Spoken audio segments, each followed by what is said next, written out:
Hoy 25 de noviembre del 2021 conmemoramos el Día Internacional por la Eliminación de la Violencia hacia la Mujer y desde aquí queremos que todas las acciones y actos que se creen alrededor de esta fecha se entiendan a todos los días del año, ya que la lucha por una vida libre de violencia se lucha cada día. En un món cada cop més accelerat i canviant, hi ha estructures que es resisteixen, com són les causes que generen tots els tipus, formes i àmbits de les violències masclistes. Hi ha formes que evolucionen i altres que sorgeixen o es reconeixen, com així ha succeït amb la reforma 17/2020 del 22 de desembre, que modifica i amplia la llei 5/2018 del 24 d'abril de dret de les dones a l'erradicació de les violències masclistes. La reforma introduce nuevas formas de violencia y nuevos ámbitos como son la violencia obstétrica y la vulneración de derechos sexuales y reproductivos, que se define como aquella que se ejerce con el objeto de impedir o dificultar el acceso a la información veraz, necesaria para la toma de decisiones autónomas e informadas. Puede afectar los diferentes ámbitos de la salud física y mental, incluyendo la vida sexual y reproductiva, y puede impedir o dificultar a las mujeres tomar decisiones sobre sus prácticas y preferencias sexuales y sobre su reproducción y las condiciones en que se llevan a cabo.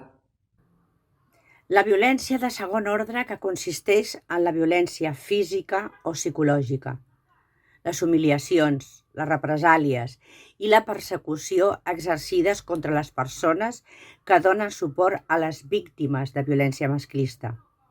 Inclou també els actes que impedeixen la prevenció, la detecció, l'atenció i la recuperació de les dones en situació de violència masclista. La violència vicària, que inclou qualsevol tipus de violència exercida contra les filles i els fills, amb la finalitat de provocar dany psicològic a la mare. De manera que, a més de la violència directa que estan rebent aquestes filles i fills en el context de la violència masclista, hi ha la finalitat de fer mal a la mare, essent un atemptat contra la maternitat i la infància.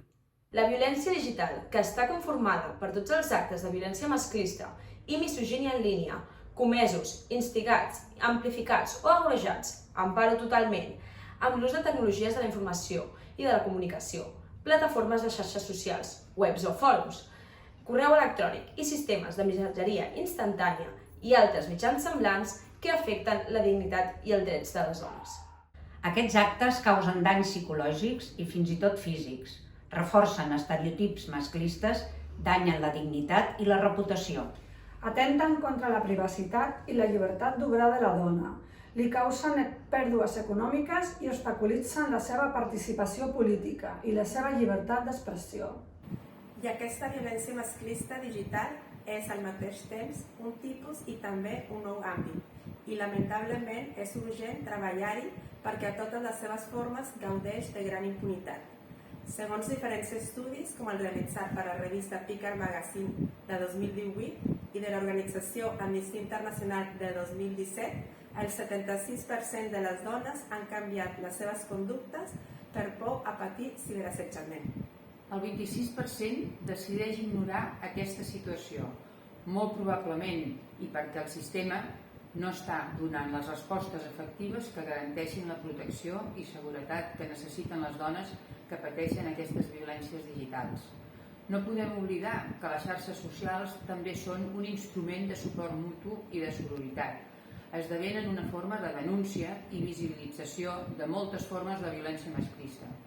Cal potenciar les xarxes socials en perspectiva feminista perquè esdevinguin també instruments de conscienciació i supervivència dins del patriarcat. També reconeix la violència en l'àmbit de la vida política i l'esfera pública de les dones. La violència masclista que es produeix en espais de la vida pública i política, com les institucions públiques i les administracions públiques, els partits polítics, els mitjans de comunicació o les xarxes socials. Disposem ara d'un instrument legal més per treballar contra la violència en l'àmbit institucional, que són aquelles accions i omissions de les autoritats, el personal públic i els agents de qualsevol organisme o institució pública que tinguin per finalitat retardar, obstaculitzar o impedir l'accés a les polítiques públiques i a l'exercici dels drets que reconeix aquesta llei per assegurar una vida lliure de violència masclista d'acord amb els supòsits inclosos en la legislació sectorial aplicable. Per últim, destacar l'impacte i la indignació que ens generen les violències sexuals que ens sacsegen intensament. Des d'aquí, avui 25ena, volem reiterar tot el suport i empatia amb la supervivència i el seu entorn. No podem continuar consentint que les dones visquem amb por, amb la nostra llibertat coartada per l'amenaça d'unes agressions sexuals que ja haurien d'estar desterrades d'una societat democràtica i lliure. Les violències sexuals atempten al principi de llibertat individual.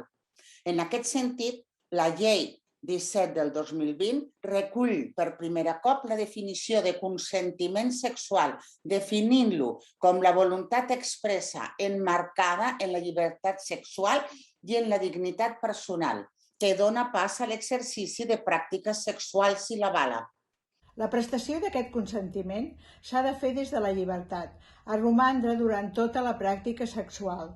No hi ha consentiment si l'agressor crea unes condicions o s'aprofita d'un context que directament o indirectament imposin una pràctica sexual sense comptar amb la voluntat de la dona. Tot i avançar en la identificació i visibilització de totes les violències masclistes, queda un llarg camí en la conscienciació social de les mateixes, perquè dins el ventall de reaccions, la negació i l'actitud defensiva continuen sent la més habitual per part dels homes. Però avui volem emfatitzar totes aquelles accions individuals i comunitàries que són fonamentals en l'erradicació de les violències masclistes. Aquelles que constitueixen font de suport i resiliència per a les supervivents. Aquelles que demostren compromís i implicació. Aquelles que demostren coratge i ètica, que acompanyen des de l'autodeterminació i fan sentir a les supervivents que no estan soles, abans, durant i després de qualsevol agressió masclista. Per tant, cal articular i coordinar les actuacions necessàries contra tot aquest tipus de violències masclistes ja existents, però ara identificades i emprades per la Llei 17/2020, i dotar-nos d'instruments efectius per combatre-les. Com ara el nou protocol marc d'abordatge de les violències masclistes a Catalunya, que articularà els circuits des de la comissió més local fins a la comissió nacional. Ante todas estas violencias machistas tenemos un gran reto, actuar de forma estructural, preventiva y contar con toda la población y todos los territorios, que las mujeres disfruten de vidas libres y dignas en cualquiera de los espacios y hábitos. Tiene que ser el eje de cualquier sociedad democrática y las instituciones que la componen. En les mans de totes les persones que formen aquesta societat està la dignitat i d'extingir el patriarcat i la seva ideologia masclista. No podem oblidar que cal activar i connectar el sentiment de responsabilitat amb els homes perquè, de forma individual i col·lectiva, assenyalin i s'aullenin de les conductes i actituds masclistes pròpies i dels seus iguals.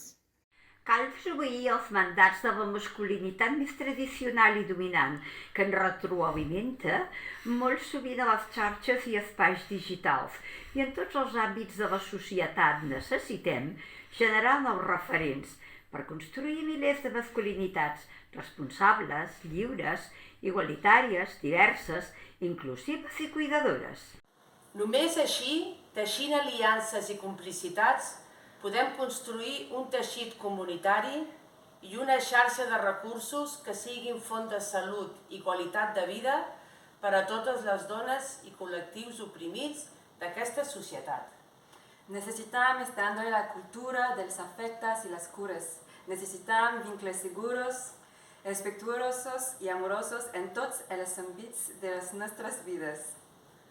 Com diu Bell Hooks, considerar l'amor com una acció més que un sentiment per acceptar la responsabilitat d'estimar. Estimar es realiza desde la llibertat, la igualtat i el respecte. Per una vida lliure de violències masclistes!